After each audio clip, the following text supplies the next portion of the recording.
बिस्मिल्लाहिर्रहमानिर्रहीम अस्सलाम वालेकुम दोस्तों, मैं हूं अब्दुल वहीद और आप देख रहे हैं mister genius channel. Last video के अंदर मैंने आप लोगों को ये एक्सप्लेन किया था freelancer.com के ऊपर प्रोजेक्ट्स के ऊपर बिड कैसे करते हैं, क्लाइंट को बिड प्रपोजल किस तरह से भेजते हैं, क्या उसका फॉर्मेट होना चाहिए, क्या तरीका होना चाहिए, क्लाइंट के साथ कैसे आपने इंटरेक्ट करना है। आज की इस वीडियो के अंदर मैं आप लोगों को ये एक्सप्लेन करूंगा कि आपकी कम्युनिकेशन स्किल्स कैसी होनी चाहिए, आपको क्लाइंट के साथ कम्युनिकेट कैसे करना है। तो बगैर टाइम वेस्ट किए करते हैं आज की वीडियो को शुरू। Let's get started. ऑलराइट,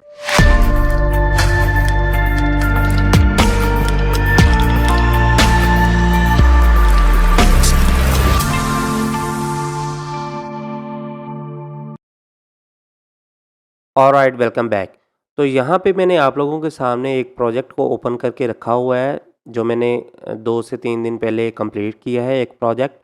ये प्रोजेक्ट जो है बेसिकली ये रिक्रूट हुआ था मुझे फ्रीलांसर स्टाफ की तरफ से। तो सबसे पहले यहाँ पे जो चैट आप देख रहे हैं, ये chat window basically group chat window है।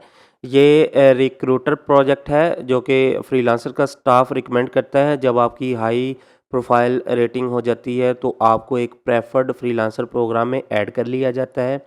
उसके बाद जो भी बड़े बड़े प्रोजेक्ट होते हैं, जो भी ऐसे क्लाइंट्स होते हैं जो आके यहाँ पे खुद फ्रीलांसर के साथ अपना टाइम स्पेंड नहीं करना चाहते, जो ये समझते हैं कि वो बस प्रोजेक्ट पोस्ट करें और उनका एक को पायलट वहाँ पे मौजूद हो फ्रीलांसर पे, जो उस प्रोजेक्ट को हैंडल करे और अच्छा फ्रीलांसर ढूंढ के तो उस क्लाइंट को रेफ़र करे। तो इसको कहते हैं प्रेफर्ड प्रोग्राम। तो ये फ्रीलांसर के अंदर मैं इस प्रोग्राम के अंदर शामिल हूँ। तो यहाँ पे मुझे एक प्रोजेक्ट रिक्रूट हुआ जो फ्रीलांसर स्टाफ की तरफ से था, जो कि फ्रीलांसर का स्टाफ है। इसका यूज़र नेम जो आप यहाँ पे स्क्रीन पे देख सकते हैं, कैमेलिया रिक्रूटर। तो ये फ्रीलांसर स्टाफ का मेंबर है और इसने मुझे यहाँ पे एक ग्रुप चैट ओपन की जिसके अंदर ये वर्डप्रेस कैटेगरी का यहाँ पे आप टाइटल देख सकते हैं प्रोजेक्ट का, और यहाँ पे भी आप देख सकते हैं। तो बेसिकली इसमें करना क्या था, यहाँ पे कैटेगरी ड्रॉप डाउन जो है वो शो करवाना था सब कैटेगरीज के अंदर। तो ऐसा प्रोजेक्ट था कि जो सब कैटेगरीज हैं वो मेन कैटेगरीज के अंदर शो होनी चाहिए थी। प्रोडक्ट्स जो है वो वहाँ पे शो नहीं होनी चाहिए थी। वो कॉमर्स में जब आप किसी भी कैटेगरी पे जाते हैं तो आपको उस कैटेगरी की सारी जो प्रोडक्ट्स हैं वो शो होती हैं। लेकिन क्लाइंट की रिक्वायरमेंट ये थी कि जब भी कोई किसी भी कैटेगरी पे क्लिक करे तो उसको वहाँ पे सबसे ऊपर सब कैटेगरीज नज़र आएँ उस कैटेगरी की, उसके बाद उसको प्रोडक्ट्स जो हैं वो नज़र आएँ। तो ये रिक्वायरमेंट थी। तो मैंने इसके ऊपर जो बिड अमाउंट थी मेरी वो थी $30 की। तो मैंने 2 दिन का जो है वो टाइम लिया था क्लाइंट से कि मैं 2 दिन के अंदर इसको कंप्लीट करूँगा, और $30 की जो है वो भी इसके ऊपर बिड की थी, क्योंकि ये कोई इतना बिग प्रोजेक्ट नहीं था। ये आप समझ लें कि कुछ मिनटों का काम था। तो मैंने इसको $30 की बिड किया, क्योंकि इसका जो मैक्सिमम बजट था वो $10 से $30 ही था। तो मैंने $30 का बिड किया। जैसे ही मैंने बिड किया तो जो फ्रीलांसर स्टाफ का मेंबर था उसने मुझे यहाँ पे कांटेक्ट किया।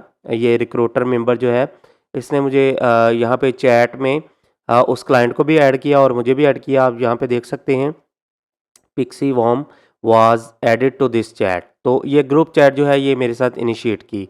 यहाँ पे एक छोटी सी चीज़ मैं नोटिस कर रहा हूँ, आपको यहाँ पे वो भी डिस्कस करता चलूँ कि यहाँ पे आप देख रहे हैं कि ये वाली जो बिड है मेरी, अब बिड की आप रेटिंग देखें तो यहाँ पे आपको 8.4 और 695 रिव्यूज़ नज़र आ रहे हैं, और ये जो बंदा है इसकी भी 8.3 है, 99% कंप्लीशन रेट है और 315 रिव्यूज़ हैं। तो बेसिकली मेरे बाद ये वाला बंदा शो होना चाहिए था, लेकिन यहाँ पे एक ये वाली बिड शो हो रही है जिसके 141 रिव्यूज़ हैं, और उसकी रेटिंग जो है अर्निंग रेटिंग वो 7.7 है, इससे कम है। तो ये यहाँ पे क्यों शो हो रहा है, यहाँ पे आप देख रहे होंगे कि यहाँ पे एक जो है वो ब्लू कलर का ग्रीनिश सा एक बॉर्डर जो है वो यहाँ पे फ्लिप कर रहा है। तो ये बेसिकली इसने अपनी जो बिड है वो हाईलाइट की हुई है। जब आप बिड करते हैं तो आपके पास एक ऑप्शन आती है बिड को हाईलाइट करने की। तो इस बंदे ने वो बिड को हाईलाइट किया है, फ्रीलांसर स्टाफ को फ्रीलांसर की वेबसाइट को पे किया है अपनी बिड हाईलाइट करने के लिए और अपनी बिड को टॉप पे शो करवाने के लिए। तो ये पे करके आपकी बिड जो है वो सबसे ऊपर आती है। लेकिन उसके बावजूद मेरी जो रेटिंग थी, बिड का प्रपोज़ल था, वो क्लाइंट को ज़्यादा पसंद आया, और रिक्रूटर जो स्टाफ था उसको भी मुझे रिकमेंड करना था, इसलिए उसने मेरी प्रोफ़ाइल को रिकमेंड किया क्लाइंट को। तो यहाँ पे जो है वो चैट इनिशिएट होती है। मैंने यहाँ पे क्लाइंट का जो है वो यहाँ पे जाके तो देखा ग्रुप में कौन-कौन से मेंबर हैं, तो यहाँ पे मैं हूँ और जो फ्रीलांसर का स्टाफ है वो मेंबर है और यहाँ पे जो है वो जोसेफ टी ये जो क्लाइंट है उसका यूज़र नेम है। तो यहाँ से मैंने उसका यूज़र नेम और नाम पढ़ा और यहाँ पे मैंने उसको hi Joseph this is Abdul Waheed here मैंने अपना इंट्रो करवाया। यहाँ पे जो है साथ ही जैसे ही चैटबॉट ने मुझे ऐड किया मैंने ये मैसेज किया, hello I open this chat so you can discuss the details of the project please contact me privately if you require any further assistance. तो ये बेसिकली फ्रीलांसर रिक्रूटर स्टाफ ने मुझे मैसेज किया कि अगर आपको कोई भी कॉन्टैक्ट करना है प्राइवेटली मुझे मेरे चैट इनबॉक्स में मैसेज करके मुझसे हेल्प ले सकते हैं। तो बेसिकली सारे जो जितने भी चैट फ्रीलांसर के स्टाफ्स होते हैं ये देखें इनके साथ मेरी इनबॉक्स में चैटिंग होती रहती है। तो यहाँ पे ये सारे जितने भी फ्रीलांसर के स्टाफ हैं ये मेरे पास यहाँ पे अवेलेबल हैं। ये भी एक ग्रुप चैट है हमारी। अभी रिसेंटली कल रात मेरी एक ये देखें ये 17 घंटे पहले मेरी एक ग्रुप चैटिंग हुई है। यहाँ से मैंने एक प्रोजेक्ट लिया है और ये मैंने अल्हम्दुलिल्लाह कंप्लीट करके डिलीवर कर दिया है। अभी तक क्लाइंट ने रिव्यू नहीं किया। अब ये जो देखें ये कैमेलिया बी यहाँ पे क्लिक करता हूँ तो जितने भी प्रोजेक्ट्स होते हैं वो यहाँ पे मुझे रिकमेंड होते हैं। तो मैं प्रोजेक्ट के ऊपर जैसे कि ये मुझे मेरे पास प्रोजेक्ट है बिल्ड मी या वेबसाइट, तो ये मुझे बेसिकली फ्रीलांसर स्टाफ में मैसेज किया कि इसके ऊपर बिड करें। मैंने इस प्रोजेक्ट के लिंक को ओपन किया, इसके ऊपर बिड की और यहाँ पे उसको मैसेज कर दिया कि recommend me for this project. तो फ्रीलांसर स्टाफ जो है वो मुझे फिर उस प्रोजेक्ट के लिए रिकमेंड कर देता है। तो जैसे यहाँ पे मैंने फ्रीलांसर ने ये प्रोजेक्ट को मुझे मैसेज किया था वर्डप्रेस कैटेगरीज़ का, ये उसका लिंक है, ये बजट है। तो मैंने यहाँ पे उसने फिर मुझे हेलो का मैसेज किया और मैंने जब बिड की तो उसने हेलो का मैसेज किया are you available for this project और मुझे लिंक दिया। तो मैंने कहा I am available but I didn't understand the second point because यहाँ पे 2 पॉइंट्स थे। तो सेकंड पॉइंट की मुझे वो समझ नहीं आ रही थी क्योंकि वेबसाइट मैंने देखी नहीं थी कि वेबसाइट पे क्या करना है। तो फर्स्ट पॉइंट अंडरस्टूड ये मैंने यहाँ पे बताया। उसके बाद okay would you like to talk to the client so we can ask him I will create a group. तो मैंने कहा येस। तो फिर उसके बाद ये जो ग्रुप है वो क्रिएट हो गया। तो यहाँ पे फिर मैंने जो है वो क्लाइंट ने मेरे साथ हेलो का मैसेज किया, मैंने अपना इंट्रो दिया, I am a professional WordPress developer, I check that you need a category and sub categories fixed on your website, please show me your website so I will check it on my phone and see what is the issue that you are talking about. तो मैंने कहा कि आप अपनी website का जो link है वो मुझे दें ताकि मैं उस वेबसाइट को चेक करूं और उसको जो है क्लाइंट की बेसिकली जो थी मोबाइल के अंदर यहाँ पे देखें drop down on mobile phones, तो मोबाइल फ़ोन्स के अंदर जो कैटेगरी थी वो रीडेबल नहीं थी। तो मैंने कहा मैं अपने फ़ोन पे चेक करता हूँ और समझता हूँ कि आप क्या मांग रहे हैं। तो ये वेबसाइट का लिंक आ गया। मैंने वेबसाइट देखी तो वेबसाइट के ऊपर कुछ भी नहीं था। मैंने स्क्रीनशॉट का जो है वो यहाँ पे डाला कि होम पेज मेरे पास इस तरह से शो हो रहा है, कोई प्रोडक्ट नहीं है, कोई कुछ नहीं है, जस्ट ये कैटेगरीज़ का मेन्यू है। और उसके बाद जो है वो क्लाइंट ने कहा कि इफ़ यू क्लिक ऑन से crankbaits the drop down menu is unreadable unless you turn phone sideways. तो ये सारी मेरी उसके साथ डिस्कशन होती रही। मैंने बताया कि मोबाइल पे मेरे पास इस तरह से शो हो रहा है। तो फिर सारी डिस्कशन होने के बाद जो है वो यहाँ पे yes no I make the back colour, यहाँ पे मैंने उसको कहा कि मैं जो बैकग्राउंड का कलर है उसको मोर प्रोमिनेंट कर देता हूँ ताकि आपका जो सब कैटेगरी का जो ऑप्शन है मेन्यू है वो आपके पास थोड़ा मोर क्रिस्प और मोर प्रोमिनेंट नज़र आए। तो उसके बाद मैंने सेकंड इशू का पूछा तो क्लाइंट ने सेकंड जो इशू था वो इस एक्सप्लेन किया।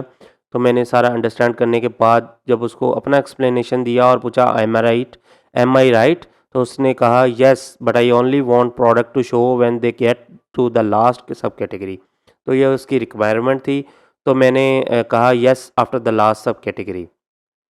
तो उसने एक और क्वेश्चन कहा, मैंने कहा sure if you do this will I still be able to add categories and sub categories in WordPress like normal and they show up on those pages. तो उसने कहा कि जब आप ये कर लोगे तो क्या उसके बाद भी मैं कैटेगरीज और सब कैटेगरीज वर्डप्रेस में लाइक अ नॉर्मली जब हम ऐड करते हैं तो ऐसे ऐड कर सकता हूँ। तो मैंने कहा yes definitely you can do that. तो उसने फिर क्लाइंट ने कहा ओके ग्रेट। तो उसके बाद मैंने कहा I will add the sub categories in the main template So as soon as you add new subcategory, it will be added to the page before the products show up. I need your WordPress login to check the structure. तो यहाँ पे जो है मेरे पास login की details आ गई। That site is not done and will have many more edit, that is why I ask that. तो उसके बाद मैंने थैंक यू कहा, मैंने कहा I check your website okay first. तो ये सारी चैट चलती रही। तो यहाँ पे जब मैंने एग्जामिन किया तो वेबसाइट को, तो मुझे पता चला कि जो थीम है वो नुल्ड है। तो मैंने क्लाइंट को बताया कि जो आपकी थीम है वो क्रैक है, हैक हुई हुई है, तो क्रैक्ड वर्जन है, तो इसको जो है वो चेंज करें। तो उसके ऊपर हमारी डिस्कशन चलती रही। मैंने बताया कि ये ओरिजिनल थीम है और यहाँ पे इसका जो है ओरिजिनल थीम का ऑथर है, तो जो आपकी थीम है वो सारी क्रैक हुई हुई है। तो जो वर्डप्रेस के डेवलपर हैं जो मेरी वीडियोस को देख रहे हैं इस टाइम, वो मेरी इस बात को समझ रहे होंगे, लेकिन जो बाकी के फ्रीलांसर्स हैं, ग्राफिक डिज़ाइनर हैं, कंटेंट राइटर हैं, 3D एनिमेटर हैं, वीडियो एडिटर हैं, जो भी हैं, जो वर्डप्रेस से हट के कोई और स्किल्स के एक्सपर्ट हैं, तो वो उनको मेरी बात की समझ अभी नहीं आ रही होगी कि क्लाइंट के साथ क्या। लेकिन ये जो वीडियो है इसका मकसद है आपको सारा प्रोसीजर जो है वो समझाना कि कैसे-कैसे क्लाइंट के साथ डिस्कशन हुई। तो कभी भी काम शुरू करने से पहले आपने जल्दबाज़ी नहीं करनी कि बस क्लाइंट को कहें कि मुझे प्रोजेक्ट दे दे और बस पैसे दे दे और वो ऑफ़लाइन हो जाए, तो बाकी का मैं कर लूँगा, देख लूँगा। ऐसा कभी भी नहीं आपने करना, क्योंकि जब तक आप प्रोजेक्ट को समझेंगे नहीं, आपने प्रोजेक्ट को नहीं लेना। अगर आप न्यू बीज़ हैं, आप फ्रीलांसर पे नए हैं, तो फिर तो ये कभी करना ही नहीं। क्योंकि अगर पहला प्रोजेक्ट आप करने में जो है वो फ़ेल्ड हो गए, तो आपका जो नेक्स्ट प्रोजेक्ट है वो आपको मिलेगा ही नहीं, क्योंकि प्रोफ़ाइल के ऊपर आपके बैड इम्पैक्ट आ जाएगा। तो आपने सबसे पहले फ्रीलांसर पे चैट करके क्लाइंट के साथ पूरी डिस्कशन कंप्लीट करनी है।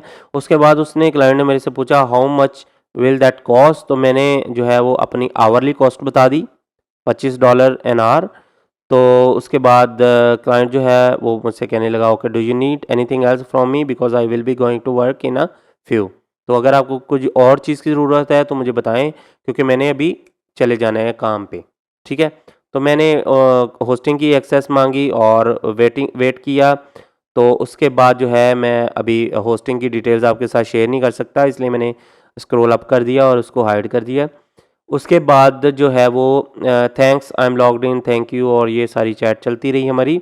मैंने कहा please award me the job and create milestone for 3 hours of work.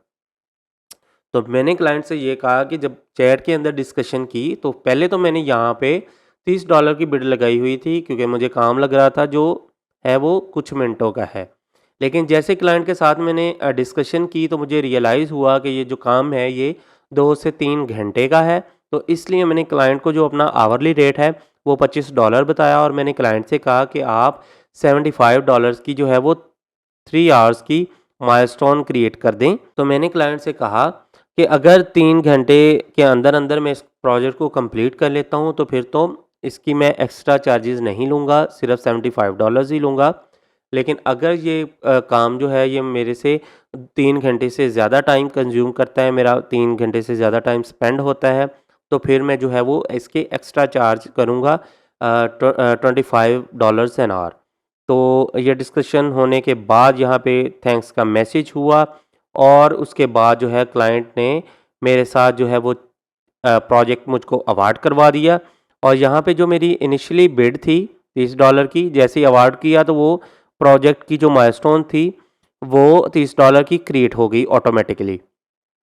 ये 4 फ़ेब 2023 को क्रिएट हुई, और उसके बाद क्लाइंट ने जो है वो $50 की अनदर माइलस्टोन क्रिएट कर दी, जो कि टोटल $80 की टोटल माइलस्टोन बन गई। यहाँ पे 3 आवर्स वर्क रिमेनिंग अमाउंट, तो मैंने रिमेनिंग अमाउंट की एक रिक्वेस्ट की $50 की, तो ये $80 का जो है वो माइलस्टोन क्रिएट हो गया यहाँ पे, $80 रिलीज़ टू मी।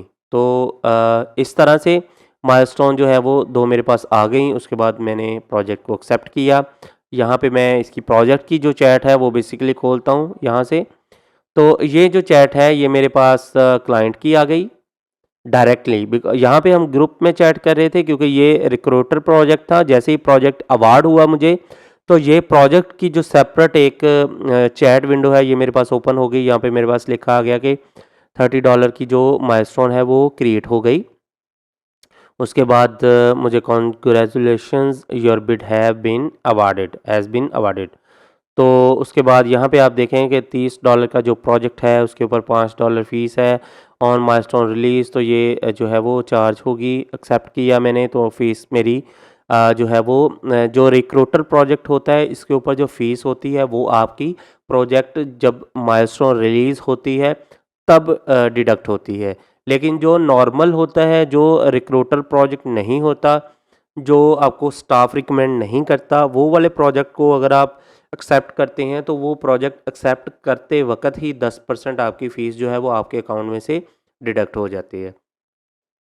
तो यहाँ पे अवार्ड करवाने के बाद क्लाइंट ने मुझसे कहा is that how you need it? मैंने कहा yes you created $30 milestone please add $50 more for 3 hours time. तो मैंने $50 की मोर आस्क की उससे ताकि जो अमाउंट है वो $75 बनती 3 घंटे की।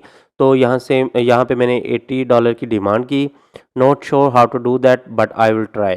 तो मैंने लेट मी रिक्वेस्ट यू कहा कि मैं रिक्वेस्ट करता हूँ माइलस्टोन तो आप क्रिएट कर देना। फिर यहाँ पे मैंने 3 hours work remaining amount description लिख के $50 की रिक्वेस्ट भेजी। तो यहाँ पे जो है वो $50 की क्लाइंट ने एक्सेप्ट की रिक्वेस्ट और माइलस्टोन क्रिएट हो गई। उसके बाद जो है यहाँ ये देखें क्रिएटेड यही मैंने रिक्वेस्ट की पिक्सीवॉर्म requested a milestone payment milestone 3 hours work remaining amount जो थी वो $50 थी और यहाँ पे क्लाइंट ने उसको एक्सेप्ट किया और माइलस्टोन क्रिएटेड अ माइलस्टोन और ये क्रिएट हो गई। तो मैंने कहा that's all for now thanks you can now stay relax and leave it to me. तो जब आप प्रोजेक्ट को ले लें, आप एक्सेप्ट कर लें, क्लाइंट को एक छोटा-सा सैटिस्फैक्शन दे दें कि अब वो जो क्लाइंट है वो रिलैक्स हो जाए। वो अब जो है वो काम आप पे छोड़ दे और रिलैक्स होके सो जाए, रेस्ट करे या ऑफ़लाइन हो जाए, जो भी वो करना चाहता है उसका रूटीन का जो वर्क है वो करे जाके और जो काम है वो आपके ऊपर छोड़ दे। अब आपको उस प्रोजेक्ट को हैंडल करना है। तो यहाँ पे मैंने ये सैटिस्फैक्शन दी क्लाइंट को, you can now stay relax and leave it to me. तो क्लाइंट ने कहा okay tell me now okay let me know when done. तो मैंने कहा I will keep you posted. तो यहाँ पे जो हमारी कन्वर्सेशन थी वो क्लोज़ हो गई। उसके बाद मैंने प्रोजेक्ट के ऊपर काम किया। उसके बाद मैंने काम फिनिश करने के बाद मैसेज किया, hi Joseph I have done my work. I did installed new theme क्योंकि वो क्रैक थीम थी, नोल्ड थी। उसके बाद मैंने कहा I made a new menu for mobile and desktop. मैंने मोबाइल और डेस्कटॉप के लिए नया ब्रांड न्यू नया जो मेन्यू था वो डिज़ाइन कर दिया, पुराने मेन्यू को डिलीट कर दिया।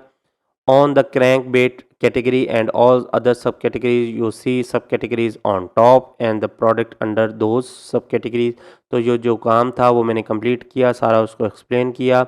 Okay I have some questions. तो जो क्वेश्चंस थे वो चलते गए हमारे। तो कुछ चेंजेस थे क्लाइंट ने मांगे तो ड्यूरिंग द चैट मैं वो क्लाइंट को क्लियर करता गया। सारे जितने चेंजेस थे हमारी चैट चलती रही, मैं बताता गया।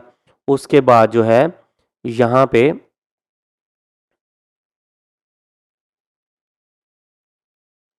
कंप्लीट होने के बाद जो है वो वन लास्ट थिंग क्लाइंट ने कहा on the mobile side can you put shop next to. ये चेंजेस चलते गए, फिर मैंने चेंजेस जो है वो कंप्लीट किए। ओके तो यहाँ पे जो है वो क्लाइंट जो है सेटिस्फाई हो गया तो उसने कहा okay I am gonna release both milestones late me know if you get. तो रिलीज़ का मतलब होता है जब क्लाइंट माइलस्टोन क्रिएट करता है तो यहाँ पे जो स्टेटस होता है यहाँ पे अभी रिलीज़्ड आ रहा है, लेकिन यहाँ पे जो स्टेटस होता है वो होता है इन प्रोग्रेस। तो मैं अभी आपको एक और प्रोजेक्ट का जो है वो रेफरेंस देता हूँ। तो ये अब यहाँ पे माइलस्टोन के अंदर आप देखें इन प्रोग्रेस ये जो 100 यूरो का प्रोजेक्ट है ये मैंने अभी कल डिलीवर किया है 8 फेब को। और $100 का 100 यूरो का ये इन प्रोग्रेस आ रहा है। ये अभी तक माइलस्टोन जो है वो रिलीज़ नहीं हुई। ये भी कल रात मैंने एक्सेप्ट किया था और कल रात जो है मैंने डिलीवर कर दिया कंप्लीट करके। तो 100 यूरो का ये जो माइलस्टोन है ये इन प्रोग्रेस है। यहाँ पे अगर आप देखें इस पे तो इस पे आ रहा है रिलीज्ड। तो जब इन प्रोग्रेस आ रहा होता है तो क्लाइंट से आपने रिक्वेस्ट करके वो जब आप कंप्लीट कर लेते हैं अपना प्रोजेक्ट, तो आप या तो रिक्वेस्ट रिलीज़ पे क्लिक करते हैं, तो क्लाइंट को जो है वो रिक्वेस्ट चली जाती है कि प्रोजेक्ट जो है वो कंप्लीट हो चुका है, तो माइलस्टोन को रिलीज़ कर दें। अगर आप रिक्वेस्ट नहीं करना चाहते, आपने जस्ट मैसेज किया, जैसे कि अब मेरे पास ये जोसेफ ऑनलाइन था, तो मैंने उससे कहा कि सैटिस्फैक्शन सारी हो गई, तो यहाँ पे उसने क्लाइंट ने खुद कहा okay I am gonna release both milestones. तो जैसे ही उसने माइलस्टोन्स जो है वो रिलीज़ की, तो मेरे पास स्टेटस जो आ गया वो रिलीज़्ड का आ गया। जैसे ही माइलस्टोन रिलीज़ होती है, उसके बाद आगे का जो प्रोसीजर होता है वो होता है रिव्यूज़ लेना। तो रिव्यूज़ कैसे लेते हैं, मैंने यहाँ पे थैंक्स कहा और मैंने कहा I am expecting good review from you. तो यहाँ पे पहली माइलस्टोन $50 की रिलीज़ हुई, फिर दूसरी माइलस्टोन $30 की रिलीज़ हुई।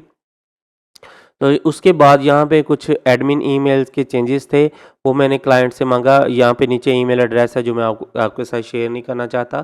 तो वो ईमेल एड्रेस मैंने लेके क्लाइंट का, तो उसकी वर्डप्रेस वेबसाइट में उसको अपडेट किया, और क्योंकि वो जो ऑलरेडी अपडेटेड था वर्डप्रेस के अंदर, वो वाला ईमेल एक्टिव नहीं था, उसके ऊपर ईमेल्स नहीं जा रहे थे। तो इसलिए मैंने नया ईमेल एड्रेस क्लाइंट से लेके तो उसको वहाँ पे अपडेट कर दिया। तो जैसे ही माइलस्टोन रिलीज़ होती है, इसका अगला जो प्रोसेस होता है, वो होता है क्लाइंट से रिव्यू एक्सपेक्ट करना, कि आप क्लाइंट से कहें कि I am expecting 5 star review from you. If you are satisfied please give me 5 star review. तो आप रिक्वेस्ट कर सकते हैं। आपने कभी भी क्लाइंट को ये नहीं करना कि वो आपको 100% 5 स्टार रिव्यू ही दे के जाए। आपने जस्ट उसको इस तरह से मैसेज करना है कि if you think I deserve please leave me a 5 star review. I am expecting 5 star review from you. So ये 2 डिफरेंट मैसेजेस हैं जो आप क्लाइंट को कर सकते हैं। तो उसके बाद जो है वो ये रिव्यू का सेक्शन आपके पास ओपन होता है। जैसे ही आप रिलीज़ आपकी माइलस्टोन रिलीज़्ड होती हैं, तो ये रिव्यू का जो टैब है ये आपके पास ओपन हो जाता है। आपके पास यहाँ पे ऑप्शन आती है क्लाइंट को रिव्यू देने के लिए। तो ये जो रिव्यू है ये मैंने क्लाइंट को दिया है। It was a great experience with Joseph, highly recommended A+++। तो ये मैंने जो है वो क्लाइंट को रिव्यू दिया है। उसके बाद क्लाइंट ने मुझे ये रिव्यू दी है, excellent work, will be using in the future. तो जो रेटिंग है वो पूरी 5 स्टार है, और मैंने भी क्लाइंट को 5 स्टार दी है। तो याद रखें कि जब आप रिव्यू देते हैं क्लाइंट को, आप जब क्लाइंट आपको रिव्यू देता है, ये पहले रिव्यू आपको क्लाइंट ने दे दिया, तो आपको रिव्यू तब तक शो नहीं होगा जब तक आप क्लाइंट को रिव्यू नहीं देते। क्योंकि फ़र्ज़ करें अगर क्लाइंट ने आपको 5 स्टार की बजाय आपको 1 स्टार दिया है, सिर्फ़ 1 स्टार है, आपकी रेटिंग बहुत लो है, तो अगर आपको रेटिंग शो हो जाएगी फिर तो आप क्लाइंट को 1 भी नहीं दोगे, आप 0 रिव्यू दोगे।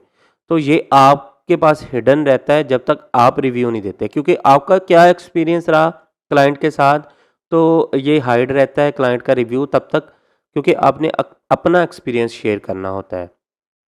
तो जैसे ही आप अपना रिव्यू देते हैं, तो क्लाइंट का रिव्यू आपके पास शो हो जाता है। अगर आपने पहले रिव्यू दे दिया, क्लाइंट ने अभी रिव्यू नहीं दिया, तो फिर आपका रिव्यू जो है वो क्लाइंट के पास जो है वो शो नहीं होता। क्योंकि अगर आपने फ़र्ज़ करें क्लाइंट के साथ आपकी ऊँच-नीच हो गई, क्लाइंट ने आपको बहुत तंग किया, आपका एक्सपीरियंस जो रहा वो बहुत बैड रहा, आपने 1 स्टार जो है वो क्लाइंट को दिया। लेकिन आपने क्लाइंट को जो काम किया वो 100% करके दिया। तो फिर अगर आपने 1% क्लाइंट को दिया, क्योंकि वो आपको बार-बार चेंजेस माँग रहा था, वो बहुत डिमांड्स कर रहा था, आपको उसने तंग किया, बजट पूरा नहीं दिया, तो आपने उसको 1 स्टार दे दिया। तो उसके पास हिडन रहेगा, क्योंकि वो उसने आपके साथ कैसा एक्सपीरियंस शेयर किया वो खुद बताएगा। तो वो जब तक रिव्यू आपको नहीं देगा, आपका रिव्यू उसके पास शो नहीं होगा। तो रिव्यू का सिस्टम जो है वो इस तरह से चलता है। तो उम्मीद है आज की वीडियो आपको पसंद आई होगी, बहुत ही नॉलेजेबल आपके लिए रही होगी कि चैट कम्युनिकेशन जो है वो क्लाइंट के साथ किस तरह से करते हैं। अगर आपको आज की वीडियो पसंद आई है तो दोस्तों के साथ, फैमिली के साथ शेयर करें, चैनल को सब्सक्राइब करें। मिलते हैं अपनी नेक्स्ट वीडियो में, तब तक के लिए मुझे इजाज़त दें। अल्लाह हाफ़िज़।